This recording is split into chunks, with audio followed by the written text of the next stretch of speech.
خوشی منانا، چرچا کرنا، اسی دن کرنا یا محفل سجانا، یہ کچھ بھی غلط نہیں ہے، یہ اللہ کی سنت، اللہ کی اونچی۔ اس پر آپ میں سے کچھ لوگوں کو سمجھ نہیں آئی ہوگی، اللہ کی سنت کیسے آئی ہے وہ بھی سنا دو۔ چراغاں کیا آپ نے، جھنڈے لگائے، درود و سلام آپ پڑھتے ہیں، میں ان تینوں کا ثبوت کہ یہ اللہ کی سنت ہے۔ سنیں توجہ سے، حضور صلی اللہ علیہ وسلم کی والدہ ماجدہ حضرت سیدہ آمنہ، سب کہیں رضی اللہ تعالی عنہا، کیسی مقدس ماں ہے وہ، کتنی عظیم ماں ہے جو میرے نبی کی ماں ہے۔ آپ کو ایک بات بتاؤں، یہ حضور کے ماں باپ کو مسلمان نہیں مانتے، ان لوگوں کا یہ حال ہے۔ میں اور آپ 4 پیسے کا دودھ گندے برتن میں نہیں ڈالتے، کیا اللہ اپنا نور پلیدوں میں ڈالے گا؟ حضور کے ماں باپ مومن ہی نہیں بلکہ بہت بڑے ولی ہیں، کوئی شبہ نہیں۔ حضور صلی اللہ علیہ وسلم کی والدہ ماجدہ کیا فرماتی ہیں؟ حضور کی ولادت کا وقت آ گیا، اپنے ذہنوں کو صاف رکھنا اور یہ بات دھیان سے سننا۔ حضور صلی اللہ علیہ وسلم کی والدہ فرماتی ہے، میں نے حضور کی ولادت کے وقت 3 باتیں دیکھی۔ کتنی اونچی؟ ترتیب سے سناؤں گا، یاد رکھنا۔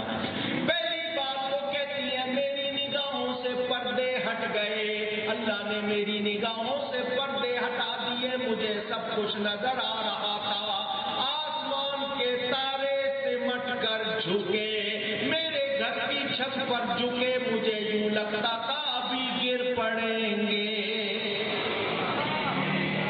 یہاں کالج یونیورسٹی کے جو اسٹوڈنٹس ہوں گے وہ کہیں گے، مولانا صاحب آپ لوگ ایسی باتیں کرتے ہیں، ستارہ اپنی جگہ سے ہلے دنیا میں تبدیلی آ جاتی ہے، سارے ستارے کیسے سمٹ گئے، ستاروں کا سائز معلوم ہے آپ کو؟ آپ لوگ باتیں کرتے ہیں، پڑھے لکھے نہیں ہیں نا، وہ فوراً یہ کہیں گے۔ میں ان سے پوچھنا چاہتا ہوں، میں تو پڑھا لکھا نہیں ہوں، جیسا کیسا ہوں، یہ ستارے کیا سائنس نے بنائے؟ کس نے بنائے؟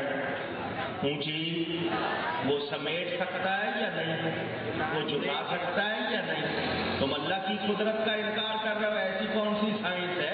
جس نے بنائے ہیں اسی نے سمیٹے، اسی نے جھکائے، لہذا کوئی اعتراض ہو سکتا۔ حضور کی والدہ فرماتی ہے، سارے ستارے سمٹ کر میرے مکان کی چھت پر آ گئے، جھک گئے، مجھے یوں لگتا تھا ابھی گریں گے، مجھے کہنے دو میلاد کے وقت اللہ تعالیٰ نے چراغاں کیا۔ کیا کیا؟ اونچی کہیے۔ ہم تارے نہیں لا سکتے آسمان کے، یہ چھوٹے چھوٹے کمکمے لگا کر اسی سنت کو پورا کر رہے ہیں۔ یہ جتنے آپ نے لگائے کیا بولتے ہیں ان کو آپ؟ یہ جو لائٹیں لگائی ہیں کیا بولتے ہیں آپ ان کو؟ مرچیں۔ نوجوان نے کہا اس کو مرچیں بولتے ہیں، تو وہ لوگ کبھی آپ سے پوچھے نا کہ مرچیں کیوں لگاتے ہو، تو کہہ دینا اس لیے کہ تمہیں لگتی ہے۔ ان کو ایسے ہی جواب سمجھ میں آتے ہیں، دوسرے سمجھ میں نہیں آتے۔ کہیں پوچھ لینا کہ یہ مرچیں کیوں لگاتے ہو، تو کہنا اس لیے کہ تمہیں اللہ کی سنت چراغاں کرنا، ہم وہی سنت پوری کر رہے ہیں۔ ایک بات۔ دوسری بات، حضور کی والدہ ماجدہ فرماتی ہے، میں نے دیکھا فرشتے آسمان سے 3 جھنڈے لے کر آئے، ایک جھنڈا کعبے کی چھت پہ لگایا، ایک مشرق میں لگایا، ایک مغرب میں لگایا۔ پتہ چلا میلاد کے موقع پر جھنڈے لگانا اللہ کی سنت ہے۔ ہم وہ تو ویسے جھنڈے تو ہم لا نہیں سکتے نہ لگا سکتے ہیں، تو ہم جتنا بھی ہے جھنڈے لگا کر اسی سنت کو پورا کرتے ہیں۔ آپ لوگ جھنڈے لگاتے ہو؟ پوچھ رہا ہوں، لگایا کرو۔ اور جو جھنڈے آپ لوگ لے لیتے ہیں جن پر کلمہ لکھا ہو، گنبد شریف بنا ہو، نارائن شریف بنا ہو، اس کا احترام بھی کیا کرو۔ کبھی کبھی پھینک دیتے ہیں، گر جاتے ہیں، آپ پرواہ نہیں کرتے، احترام کرنا چاہیے، بے ادبی نہیں کرنی۔ تبرک بانٹتے ہیں کچھ لوگ، چاول بانٹ رہے ہیں، مٹھائی بانٹ رہے ہیں، اب تو مٹھائی کا رواج آپ نے اٹھا دیا۔ پہلے میلاد شریف میں وہ نکتی دانہ بناتے تھے چھوٹی چھوٹی تھیلیاں بچے بھی لینے آتے تھے، ان کو پتا تھا میلاد شریف میں ملتا، آپ نے وہ سارے رواج ہی اٹھا دیے۔ اب تو بریانی چلتی ہے یا بس اس طرح مٹھائی بھی بانٹتے تھے۔ تو جب بھی کوئی تبرک بانٹو گراؤ نہیں، نہ دینے والا گرائے نہ لینے والا گرائے، بے ادبی کرنے سے کوئی ثواب نہیں ہوگا، یاد رکھیں۔ آپ لوگ پھینکتے ہیں، پھینکنے میں کتنا گرتا ہے پاؤں میں آتا ہے، یہ اچھی بات نہیں۔ میرے دوستوں اور بزرگوں، پتا چلا چراغاں کرنا اللہ کی سنت، جھنڈے لگانا اللہ کی سنت۔ کتنی باتیں ہو گئی؟ دو۔ تیسری بات، حضور صلی اللہ علیہ وآلہ وسلم کی والدہ ماجدہ حضرت آمنہ رضی اللہ تعالی عنہا فرماتی ہیں، میں نے دیکھا ساری فضا بھری ہوئی تھی، اسپیس جس کو آپ کہتے ہیں، خالی نہیں تھی، کوئی جگہ خالی نہیں اور کوئی بیٹھا نہیں، سارے کھڑے ہوئے تھے، چمکتے ہوئے نوری لباس میں وہ فرشتے تھے۔ فرماتی ہیں ان کے ہونٹ ہل رہے تھے، وہ جو کچھ پڑھ رہے تھے میں سن رہی تھی۔ وہ فرشتے تھے کیا کر رہے تھے؟ شاہ نامہ اسلام میں حبیب جالندری صاحب جنہوں نے پاکستان کا ترانہ بھی لکھا، وہ اس کی ترجمانی کرتے ہیں۔ وہ کون تھے؟ کیا کر رہے تھے؟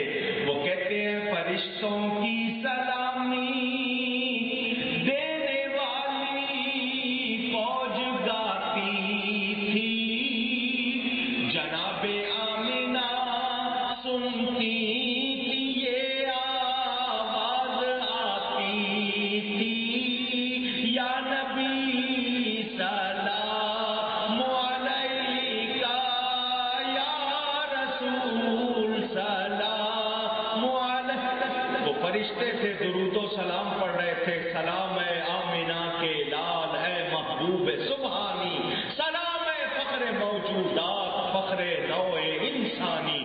وہ فرشتے کھڑے ہو کر ادب سے درود و سلام پڑھ رہے تھے۔ پتہ چلا چراغاں کرنا، جھنڈے لہرانا، کھڑے ہو کر درود و سلام پڑھنا یہ اللہ کی سنت ہے۔ لہذا اس کو جو بدعت اور غلط کہے بولو وہ ایمان والا رہے گا؟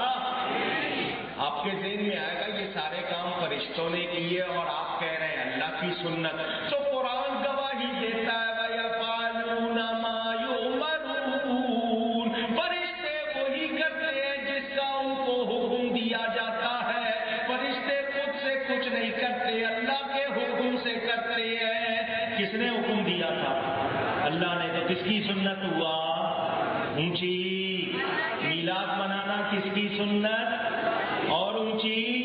یہ کہتے ہیں صحابہ نے منایا یا نہیں منایا، میں بتا رہا ہوں اللہ کی سنت ہے۔ تو ہم یہ تینوں کام کرتے ہیں، یہ ہرگز غلط اونچی کہیے نہیں ہے۔ جو ان کو غلط کہے اس کا کوئی ٹھکانہ نہیں۔ ایک لفظ انہوں نے یاد کیا ہوا بدعت، عادت پڑ گئی ہے ان کو، بدعت بدعت بدعت۔ بدعت لغت میں دیکھیں گے تو مانا نئی چیز، نیا کام۔ لفظ بدعت کے لغوی معنی کیا ہے؟ نئی چیز۔ کیا معنی ہے؟ نئی چیز، نیا کام۔ کہتے ہیں جی یہ تعریف کیا کرتے ہیں بدعت کی؟ یہ تو لغوی معنی ہے۔ شرعی معنی کیا ہے؟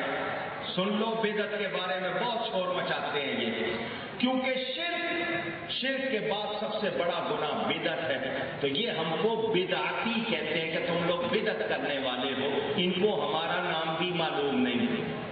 ہمارا نام اہل سنت ہے یا اہل بدعت ہے؟ جی وہ نام ہمارا اہل سنت ہے، کہتے ہیں ہم کو یہ بدعتی ہے، تو ان کو تو ہمارا نام بھی معلوم۔ وہ کوئی ہوں گے اہل بدعت، ہم اہل سنت ہیں۔